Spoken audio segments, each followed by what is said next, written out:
Telescópio no ar, começando para você, nosso amigo, sempre conectado aqui com a gente através das redes sociais da TV, também através do canal 8 da NET. É sempre uma alegria poder iniciar mais um programa, trazer mais curiosidades, trazer mais informação aqui junto com você para todo o público de Itapetininga. E já iniciamos aqui o nosso programa falando do dia de hoje. Então hoje, dia 22 de outubro, é o dia da gagueira. Então, Dia Internacional de Atenção à Gagueira. Então é muito importante nós termos esse cuidado, né? Olhar para tudo isso, ver quais são as características, o que se pode fazer, o que se pode entender mais a respeito desse problema. E para isso vai conversar com a gente aqui a Paula Cristina, ela que é fonoaudióloga aqui na nossa cidade. Paula, boa tarde, seja muito bem-vinda ao Telescópio, tudo bem?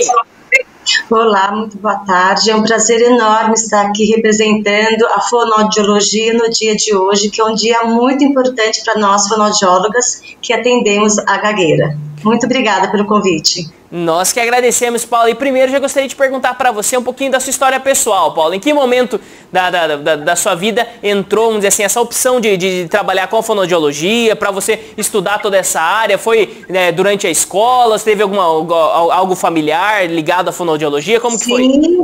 Sim. Eu tive uma infância onde eu tive muito problema com a fala, com a gagueira. Eu sou uma pessoa que tive dificuldades imensas com a gagueira e por conta disso eu fui trabalhar, fui fazer fonoaudiologia como fonoaudióloga, me especializei nessa área, sou uma especializada na área da fonoaudiologia, na parte da fluência. Somos poucas fonoaudiólogas no Brasil e eu digo para você, é fundamental que uma pessoa que gagueja seja atendido por um fonoaudiólogo especialista em gagueira. Muito bem. E por sinal, eu digo uma coisa para você, você fala muito rápido. Você deveria ter cuidado com isso. Eu falo muito rápido, é difícil de entender muitas vezes? Muito rápido. Não é difícil, mas você fala muito rápido. E isso aí, para quem vai trabalhar com uma pessoa que gagueja, ou que vai conversar com uma pessoa que gagueja, não é bacana. É uma dica. Muito obrigado. E conta um pouquinho pra gente, Paulo, justamente a respeito de tudo isso, né, que envolve a fonoaudiologia, que você citou aqui, né, essas características da fala também, características, nós já tivemos aqui conversas com pessoas aqui também, trazendo, vamos dizer assim, da forma de se entender também a comunicação, tudo isso envolve, né, conta um pouquinho dessa especialidade aqui pra gente. Da parte da fala da fluência. Isso. Tá, então vamos lá, ó. A gagueira, as pessoas hoje assim acreditam ainda, erroneamente, que a gagueira ela é tratada com psicólogo. Não, erradíssimo. A gagueira é um distúrbio neurobiológico que acontece no cérebro. É aqui dentro o problema, não tem nada a ver com o psicológico. Quando a pessoa que está gaguejando, ela começa a falar, e o ouvinte começa a ficar aflito pelo modo como ela está se apresentando, e isto gera ansiedade na pessoa que está gaguejando, e daí sim você fica aflito, ansioso e querendo terminar logo aquela conversa para se ver livre daquela comunicação. Então isso é ruim, e por isso que é importante quem está conversando com uma pessoa que gagueja falar suave, tranquilo, ter paciência, ficar olhando no olho, não ficar atento ao que ele está assim, a como ela está falando, mas sim a mensagem que ela está passando, ao que ela está falando. Isso é muito importante. A gagueira ela aparece entre os 2 e 4 anos de idade. E quanto mais cedo ela for tratada, melhor o prognóstico, a remissão pode ser total, erroneamente do que os médicos e muitos especialistas ainda pensam hoje que, não, 2, 4 anos vai passar. Não, gente, não vai passar. Ela tem que ser tratada entre 2 e 4 anos, que é onde ela surge. Pode surgir até os 12 anos ainda, mas quanto mais cedo ela for tratada, melhor vai ser o prognóstico. E também a gente tem que tomar muito cuidado, porque tem muitas pessoas que acabam encaminhando o paciente, ele é ansioso, nervoso, então ele tem que ir no psicólogo. Não é psicólogo que trata de gagueira, é um fonoaudiólogo especialista em fluência. Muito bem. E Paulo, conta um pouquinho pra gente a respeito, existem tipos de gagueira diferentes? Existem, vamos dizer assim, porque eu tive o contato durante alguns anos, durante 3 anos da minha faculdade, com um aluno, um colega de classe, que ele tinha uma gagueira e era, de certa forma, eu via assim, talvez até uma certa severidade, assim, que tinha, às vezes enroscava muito tempo, tinha os tiques juntos também, às vezes ele olhava meio pro lado, assim, tudo. Esse tipo mais comum, existem outros tipos? Como que funciona? Tá, vamos lá. Então, quanto mais cedo você tratar essa gagueira, então, Hoje em dia, assim, os médicos falam assim, principalmente pediatra, ah, não, deixa ele ficar assim, se isso vai passar. Não, gente, não passa. Se uma fala começa a ficar diferente entre 2 e 4 anos de idade, ela tem que ser observada e avaliada. Quanto mais tarde eu deixo isso evoluir, mais severo essa gagueira pode ser manifestada e se cronificar. Então, quando ela se cronifica, ela pode ficar de modo mais leve, mais moderado, mais severo. Quanto mais severo for, é quando a pessoa tem movimentos faciais, movimentos corporais para trás, bate o pé e tem muita dificuldade para falar, tem muito bloqueio, porque quem gagueja pode ter repetições de palavras, como por exemplo, Paula. Ela pode ter prolongamento das repetições, então, Paula. Ou ela pode ter um certo bloqueio, Paula. Então, isso tudo é o que vai nos caracterizar se essa gagueira está leve, moderada ou severa. E aí, em cima disso, que a gente vai fazer o nosso prognóstico e o nosso tratamento. Muito bem, e também falando aqui a respeito justamente da gagueira, você citou pra gente aqui, né, que ele não é uma questão, vamos dizer assim, simplesmente psicológica, né, ela precisa ser tratada num fonoaudiólogo e tudo, mas assim, o nervosismo, às vezes ele atrapalha também, vamos dizer assim, ele acaba acentuando um pouco mais a gagueira, essa questão, esse fundo emocional, ele acaba atrapalhando também? Vamos lá, todo mundo, quando fica um pouco mais tenso, você concorda que o que é um falante que fala fluentemente normal? Existe isso? Existe uma pessoa 100% fluente, normal? É difícil, tem que ser muito bem treinada. Né? Tem que ser muito bem treinada. Tipo assim, William Bonner, por exemplo, ele tem uma postura profissional, então tem todo um aparato por cima disso. Quando a pessoa tem a espontaneidade na fala, e ela vai ter que se apresentar, por exemplo, eu hoje estou aqui falando para vocês, eu estou de forma espontânea, estou muito, muito natural, muito bem, até porque eu adoro falar sobre gagueira, que é um assunto que eu domino muito bem. Então, mas é uma coisa nova para mim. Então, assim, eu estou falando aqui com você, eu nunca falei com você, então sempre o novo deixa a gente um pouco mais tenso, é óbvio. Mas se eu visse que você está ficando ansioso, se eu visse que você está ficando preocupado, e se eu percebo que você não está compreendendo o que eu estou falando, é claro que isso vai me gerar uma certa aflição e isso pode me deixar nervosa. Mas não que a pessoa que gagueja, ela é nervosa porque gagueja. Não tem nada a ver. Tem pessoas muito relaxadas e que gaguejam, porque a gagueira ela é involuntária. Como ela acontece no cérebro, é um desenvolvimento neurobiológico, então o tempo e a duração da emissão dos sons e da fala não sincronizam, há uma interrupção dessa sincronização, e por isso que acontece a gagueira. O que é diferente do cérebro de um falante que não tem esse problema. E por isso que é um neurodesenvolvimento biológico do cérebro. E ele tem que ser tratado para poder modificar, modelar toda essa forma da fala. E quanto mais cedo, melhor é. Muito bem. E a pessoa, vamos dizer assim, no momento, aqui, trazendo ainda um pouco assim da experiência que eu tive, né? É que eu cheguei a viajar alguns dias assim com ele para ir, era uma faculdade em outro lugar, tudo, ele dirigindo e tinha hora que travava dirigindo, assim. No começo eu ficava bastante preocupado, assim, porque eu achava que ele, sei lá, que ele ia ter algum espaço, ia perder um pouco o movimento ali, mas conseguia tranquilamente, ele seguia, tal, às vezes estava fazendo, era só a questão da fala mesmo, que parecia que ele ficava buscando ali alguma coisa. Isso é natural também ou pode, às vezes, se tornar até perigoso? Dependendo da severidade? Não, ninguém morre de gagueira. Morre com ela, mas não morre dela.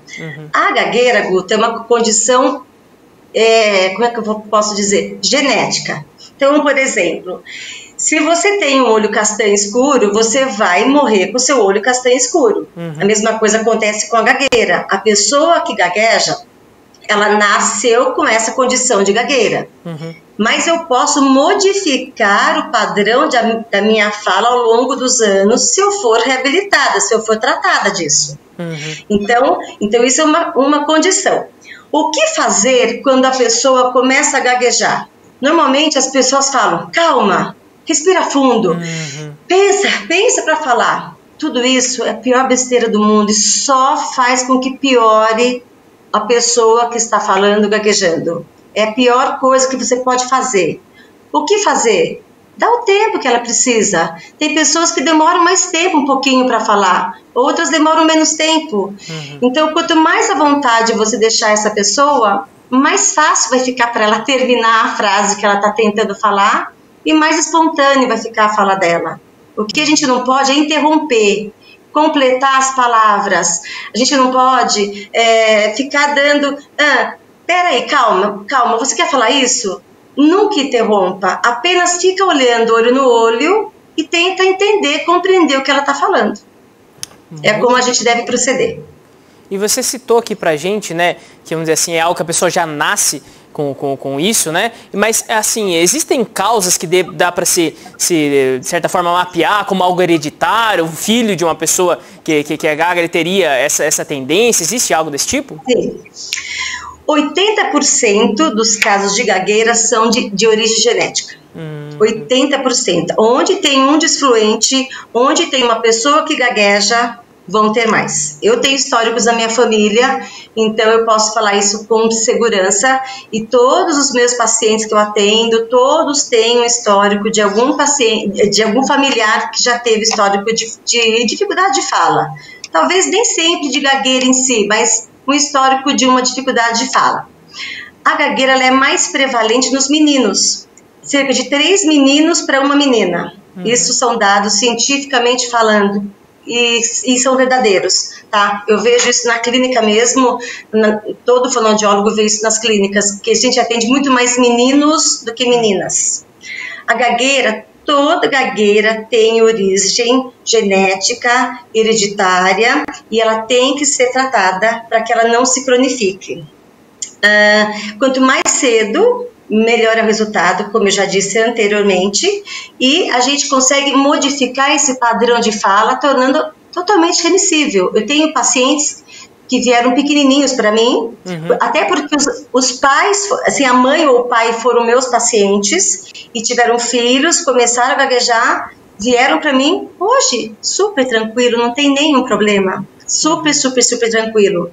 Então, assim, não é que existe uma hereditariedade, é hereditário.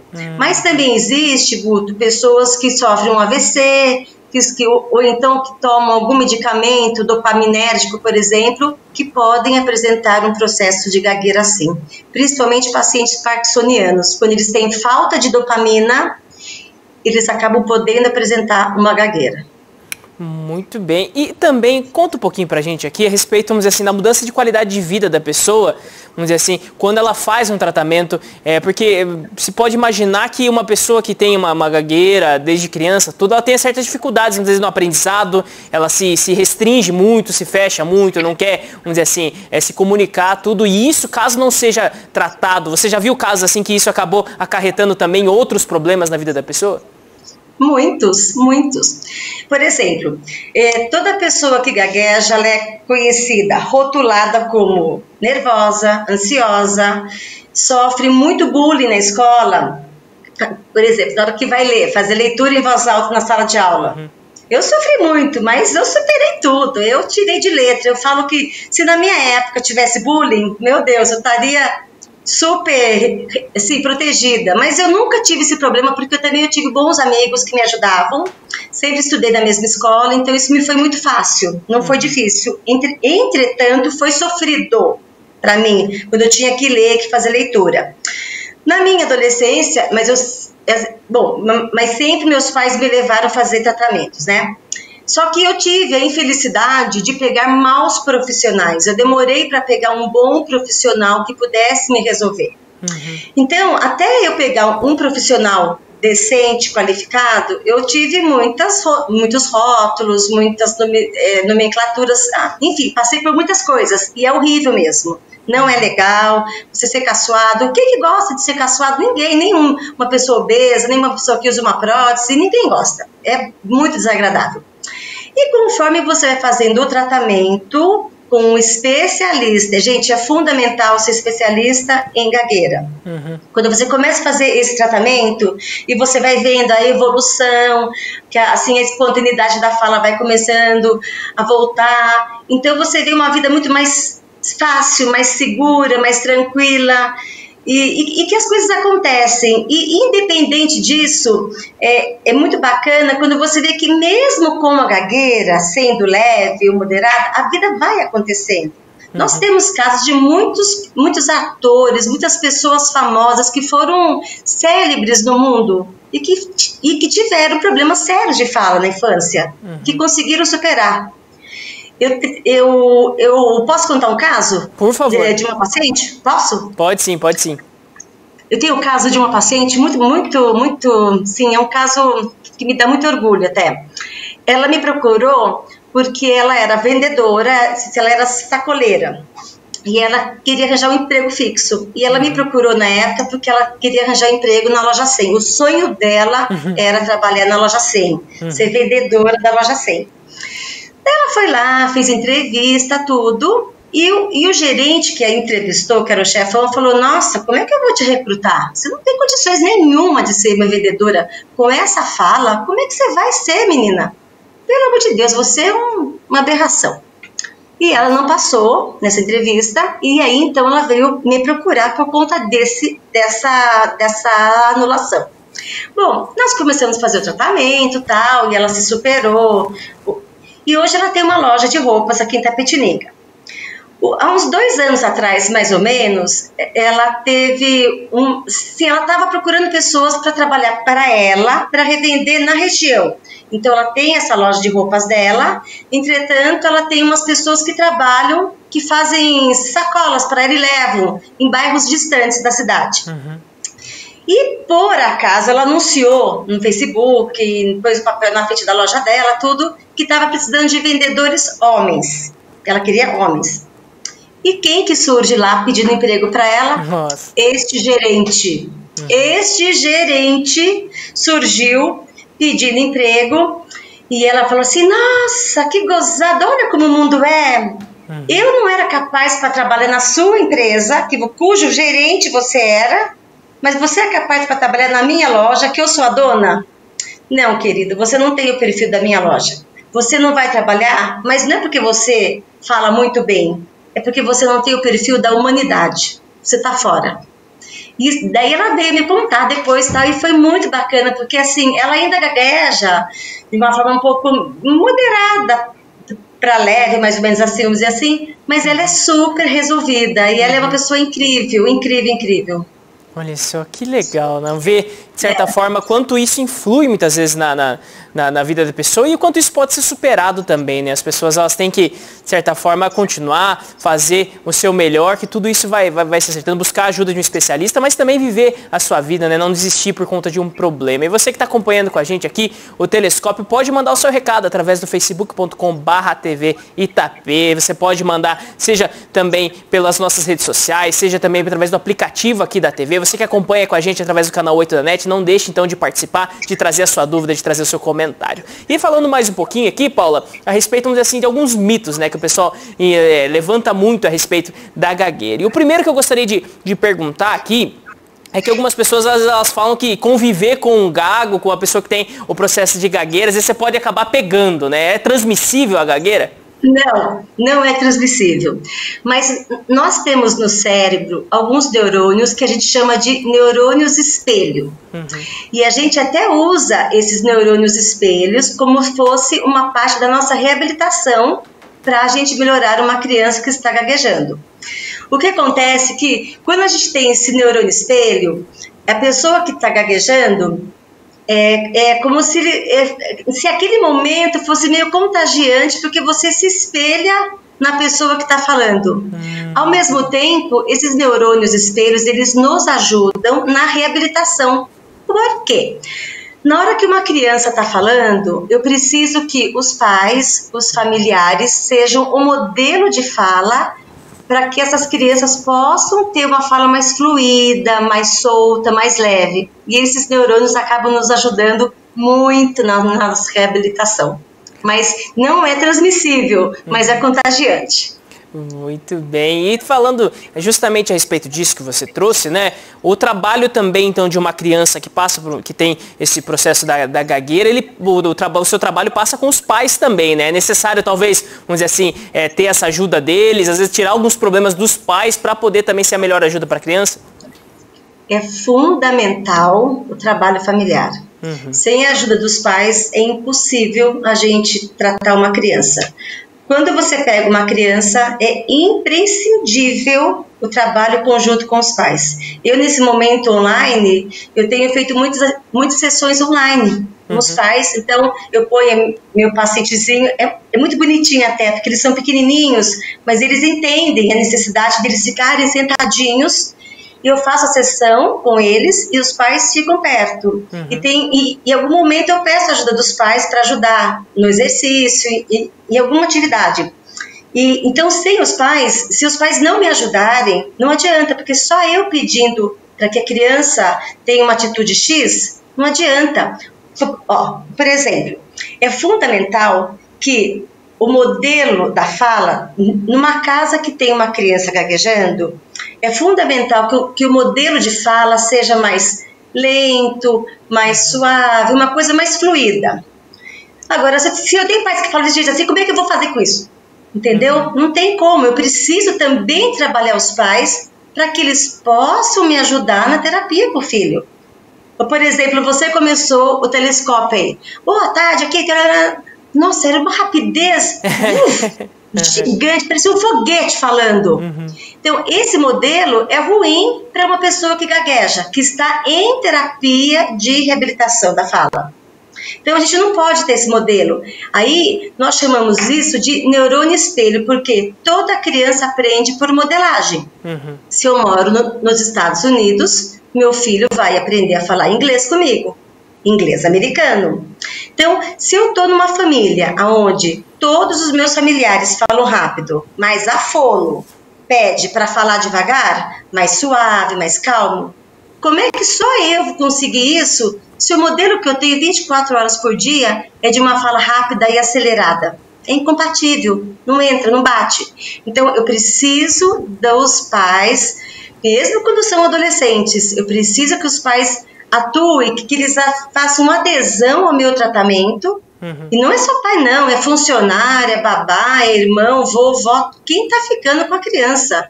Eu preciso que a família mude esse padrão para que possa ter êxito. E quando é adulto, eu chamo também a esposa, eu chamo o filho, para que possa ajudar o pai ou a mãe, para que eles possam ter adesão ao tratamento. Senão, é que nem dar murro em ponto de faca, não tem sucesso. Olha, isso é muito importante. E por isso que muitas fonoaudiólogas que não são especialistas em fluência começam a trabalhar a gagueira e vai, e não tem sucesso. E aí a pessoa fica totalmente desmotivada, não quer mais fazer nenhum tratamento. E acha que tem que fazer tratamento com psicóloga. Não é. A gagueira está aqui dentro, é no cérebro. Tem que ser com fonoaudiólogo. Muito bem, nós temos alguns recados aqui do pessoal participando com a gente. O José Augusto, ele mandou aqui uma figurinha participando do programa. Muito obrigado pela participação, José Augusto. E o doutor Marcos Tadeu, aqui delegado aqui de Tapetininga, coloca aqui, boa tarde, passando aqui para deixar um grande oi para minha amiga e super fonoaudióloga Paula Cristina. Muito legal ver a TV se preocupar com um assunto tão importante. Parabéns para vocês, muito obrigado, doutor Marcos. Obrigada. Paula, recado aí para você, do doutor.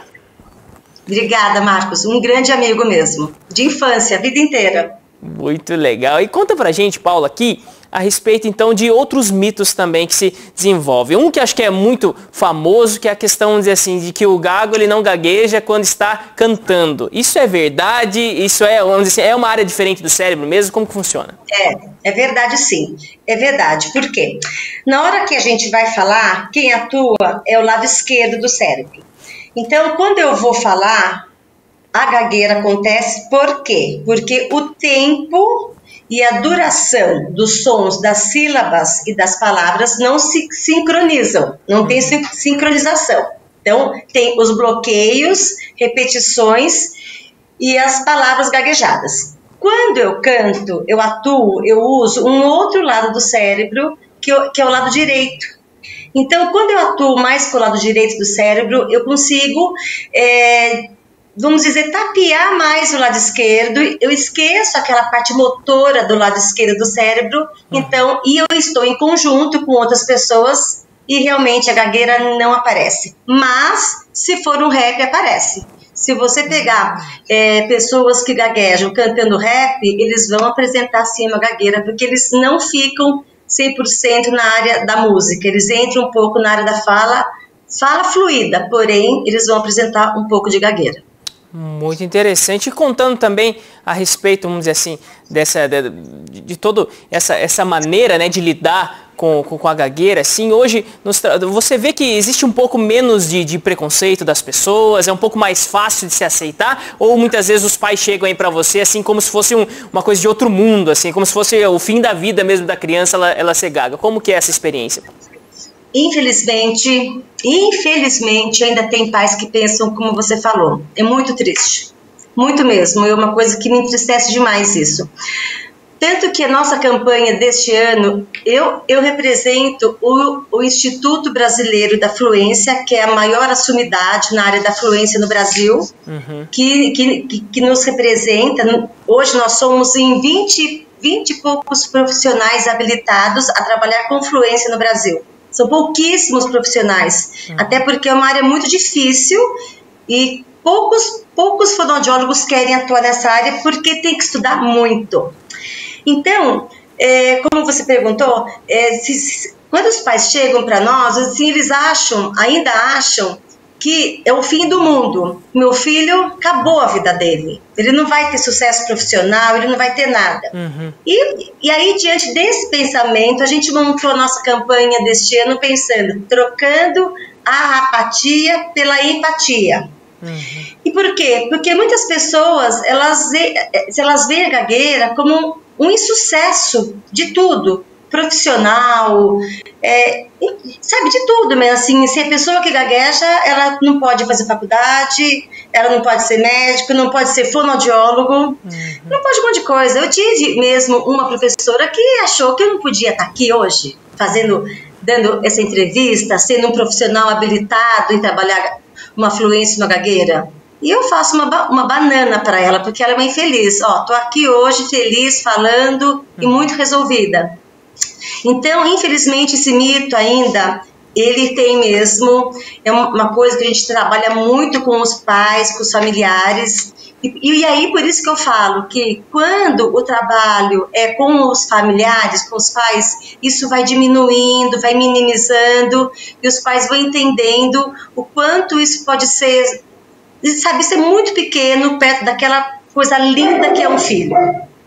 Muito bem. Paula, eu acho que é muito importante sempre trazer aqui, como o doutor falou, é um tema mesmo que precisa ser conversado, que precisa ser levado para as pessoas. Hoje, então, Dia Internacional de Atenção à Gagueira, você trazendo para a gente todas essas informações. Se tiver mais alguma informação, quiser deixar mais algum recado aqui para o pessoal, fica aberto aqui no Telescópio, mas desde já, muito obrigado pela participação aqui com a gente. Nossa, eu que agradeço. Imagine a minha felicidade. Eu tenho várias amigas minhas que estão assistindo do nosso Instituto Brasileiro de Fluência, do Conselho Brasileiro de do Conselho Regional de Fonoaudiologia e da Sociedade Brasileira de Fonoaudiologia. Em nome dessas instituições, eu agradeço a oportunidade de estar falando de um assunto tão difícil e tão importante dentro da nossa área. E a dica que eu digo assim, eu só falo assim, posso falar uma dica? Por favor, vamos lá. Ótimo. É assim, para os pais, que, assim, pais, médicos, pediatras, assim, as pessoas, assim, então, meramente professores que trabalham com pequenas crianças. Se vocês notarem alguma diferença no padrão da fala dessa criança, peça para procurar um fonoaudiólogo, porque não é normal gaguejar à toa. Uma criança que está de 2 a 4 anos e ela começou a falar bonitinho, de repente começou a apresentar uma fala desfluída, gaguejada, ela tem que ser atendida, ela tem que ser observada, ela tem que ser monitorada. Então, vão procurar um fonoaudiólogo especialista em gagueira para que possa ser bem atendida, porque quando o trabalho é bem feitinho, ele é 100% resolvido. Agora, se eu deixo passar muito tempo, até os 12 anos, por exemplo, daí, quando chega pra gente, já tá com mais memórias ruins da fala e fica mais difícil o nosso trabalho, mas não impossível. Quando chega adulto, a gente consegue um trabalho bom, mas porém mais difícil ainda. Hoje em dia existem medicamentos para adultos que estão sendo testados nos Estados Unidos, na Europa, mas nada ainda muito definido, ainda é tudo muito teste. Mas quanto mais cedo for a intervenção fonoaudiológica, eu lhes garanto, mais sucesso o seu filho terá e a remissão pode ser total. Essa é a minha dica. E agradeço demais a oportunidade. Muito obrigado, nós que agradecemos, foi um prazer conversar então aqui com a Paula Cristina, ela que é fonoaudióloga aqui de Itapetinga, falando então justamente a respeito então dessa questão da gagueira, né, desse distúrbio aí da fala. Então é muito importante ter atenção, nos conscientizarmos hoje e buscar o tratamento, buscar a ajuda necessária.